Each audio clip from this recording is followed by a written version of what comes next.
Friends, हम सब जानते हैं कि दुनिया भर में ट्रेड होता है डॉलर में, लेकिन पिछले कुछ वर्षों में डॉलर काफ़ी ज़्यादा मजबूत हुआ है।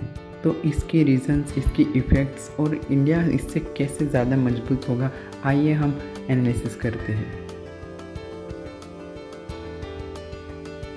रिजर्व बैंक ऑफ इंडिया ने रुपी ट्रेड मैकेनिज्म की शुरुआत की थी जुलाई 2022 में, क्योंकि उस समय रशिया के ऊपर सैंक्शंस लगे हुए थे, इसलिए ये स्पेशली इनोग्रेट किया था रशिया के लिए। हम रशियंस के साथ डॉलर में ट्रेड नहीं कर सकते थे, इसलिए रुपी से ट्रेड करने के लिए अलग से मैकेनिज़्म स्टार्ट किया गया था रशिया के लिए। पर अब ये रुपी में ट्रेड करने का मैकेनिज़्म सिर्फ रशिया के लिए नहीं रहेगा, ऐसे गवर्नमेंट ने डिसाइड किया है। गवर्नमेंट चाहती है कि ये ट्रेड मैकेनिज़्म इंटरनेशनलाइज हो। रुपी ट्रेड मैकेनिज़्म का मतलब है कि ट्रेडिंग के दौरान डॉलर के बजाय रुपीज़ को यूज़ करना। इसकी वजह से ग्लोबल ट्रेडिंग में बहुत बड़ी मदद मिलेगी। अभी श्रीलंका एंड रशिया के साथ तो रुपी ट्रेड ऑलरेडी स्टार्ट है।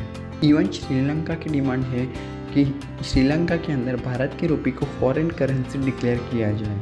इससे होगा ये कि हम श्रीलंका के बाज़ारों में रुपी से ट्रांजैक्शन बहुत इजीली कर पाएंगे। सो करंटली बिग न्यूज़ ये है कि वर्ल्ड के ऑलमोस्ट 35 कंट्रीज़ ने इंटरेस्ट शो किया है इंडिया के साथ रुपी में ट्रेड सेटलमेंट करने के लिए। इन कंट्रीज़ में Asian, African and Scandinavian countries include हैं। सो रुपी में ट्रेड के सेटलमेंट को इतना होपिंग रिस्पॉन्स देखते हुए आरबीआई एंड गवर्नमेंट अब मीटिंग्स प्लान कर रहे हैं to create proper system to implement this mechanism. See, rupee trade mechanism में हमारे देश के इम्पोर्टर एंड एक्सपोर्टर को हमें साथ लेकर चलना चाहिए, क्योंकि यही है जो फॉरेन में इस मैकेनिज्म को आगे बढ़ाएंगे वाइल डूइंग ट्रेडिंग। सी, भारत सरकार और आरबीआई फैसिलिटेट कर सकते हैं, बट इसमें फाइनल जो सेटलमेंट होगा वो तो एक्सपोर्टर एंड इम्पोर्टर के द्वारा ही होगा। सो इसके लिए भारत सरकार और आरबीआई के द्वारा स्पेशल ड्राइव लॉन्च किया जा रहा है। डॉलर ट्रेड को ठीक से समझी तो हम जानते हैं कि पूरे वर्ल्ड में जब भी ट्रेडिंग होती है तब पेमेंट्स डॉलर में होती है, क्योंकि डॉलर को ऑलमोस्ट वर्ल्ड करेंसी जैसा माना जाता है। इसी वजह से हम देखते हैं कि कंट्रीज़ के फॉरेन रिजर्व, इवन इंडिया के भी फॉरेन रिजर्व्स डॉलर में होते हैं। तो ये ट्रेड कुछ इस तरह से काम करता है कि अगर कोई इंडियन ट्रेडर जर्मनी ट्रेडर से डील करता है तो पहले पेमेंट में वो रुपीज़ को डॉलर में कन्वर्ट करेगा, उसके बाद जर्मनी में ये डॉलर यूरो में कन्वर्ट होगा। अब जो इंडियन ट्रेडर ने पैसे रुपीज़ में भेजे हैं और जर्मन ट्रेडर को पैसे यूरो में रिसीव हुए हैं, तो इन सब के बीच में लगता है ट्रांजैक्शन कॉस्ट और कन्वर्जन का कॉस्ट। सो ये सब करने की क्या आवश्यकता है?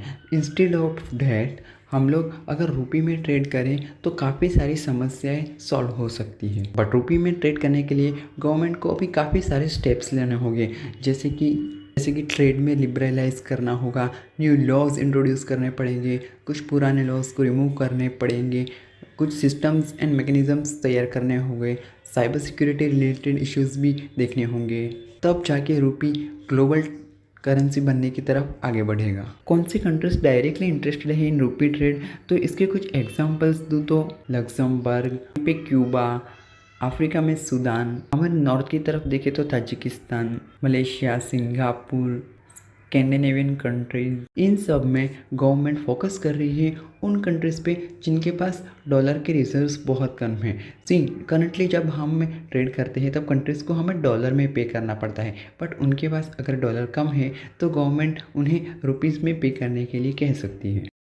ये एक बहुत बड़ा रेवोल्यूशन हो सकता है। ऐसा कभी सोचा ही नहीं था कि रुपी को इंटरनेशनलाइज किया जा सकता है। इससे फ़ायदा ये होगा कि वर्ल्ड में भारत की इमेज बहुत ज़्यादा स्ट्रॉन्ग होगी। अब तक डॉलर और यूरो का दबदबा था इन करेंसी मार्केट। हम जो अक्सर डिस्कस करते हैं ट्रेड डेफिसिट की प्रॉब्लम, सैंक्शंस का डर, ट्रेड वॉर्स, ये सब प्रॉब्लम्स इस रुपी करेंसी से काफ़ी हद तक सॉल्व हो सकती है। हमने देखा है पिछले कई समय से डॉलर काफ़ी ज़्यादा मजबूत हो रहा है। इंडियन पर्सपेक्टिव की बात करें तो डॉलर 80 रुपीज़ की भी क्रॉस कर चुका है। तो इसकी वजह से ग्लोबली लोगों को काफ़ी परेशानी हो रहा है, इसलिए इतनी कंट्रीज़ ऑप्शंस ढूंढ रही है और इसमें रुपी एक बहुत ही मजबूत ऑप्शंस बनकर उभरा है। तो इस टाइप की रुपी में इंटरनेशनल ट्रेड के लिए एक स्पेशल टाइप का अकाउंट ओपन किया जाता है, उसे वॉस्ट्रो अकाउंट कहते हैं। वॉस्ट्रो अकाउंट यानी कि एग्जाम्पल के लिए कहा जाए तो इंडिया के किसी बैंक में फॉरेन एंटिटी एक अकाउंट ओपन करेंगे और जब भी ट्रेडिंग होगा रुपी में तब इसी अकाउंट के थ्रू होगा।